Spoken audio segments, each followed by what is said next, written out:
that it really is a religious teaching, a wrong religious teaching, because it teaches them that if they're nice, they get the gifts. If they're naughty, they don't. Or in my case, I was taught that he would leave us a bundle of switches. Isn't that interesting? It's a salvation by my own personal virtue. But there's a second thing wrong with it, and that is that they're going to get those gifts whether they're naughty or nice, because most parents love their children and wouldn't dream of, quote, ruining their Christmas. And they're not going to ruin Christmas. They're going to give those children the gifts anyway. And sooner or later, those thinking children are going to realize, I wasn't very nice, but I got the gift anyway. So it isn't important to be nice. It isn't important to do what is right and avoid what is wrong. German immigrants coming to America during the 1620s tried to influence the New World with the stories of St. Nicholas and his gift-giving companion, Knecht Ruprecht. But somehow the idea just didn't take hold until almost 200 years later.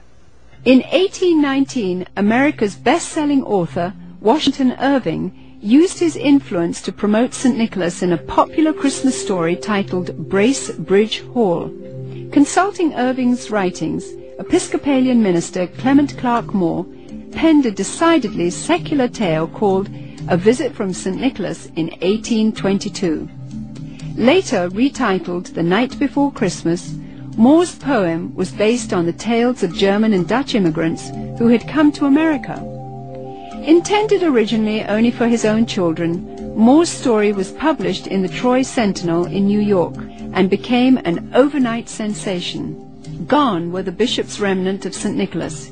He was now a jolly old elf imbued with supernatural powers. Moore had also replaced Nicholas's companion, the horned Knecht Ruprecht, with 8 horned magical reindeer. As the popularity of The Night Before Christmas grew, Moore became increasingly concerned that the story's emphasis on the supernatural and its disregard for Christ would reflect poorly on his position as a minister. As a result, he refused to take credit for its creation until the story became so popular that he could no longer resist. 40 years later, illustrator Thomas Nast, political cartoonist for Harper's Weekly, seared the image of Santa Claus into the minds of the world by creating a drawing which combined Moore's jolly old elf with images of St. Nicholas taken from his own native Bavaria.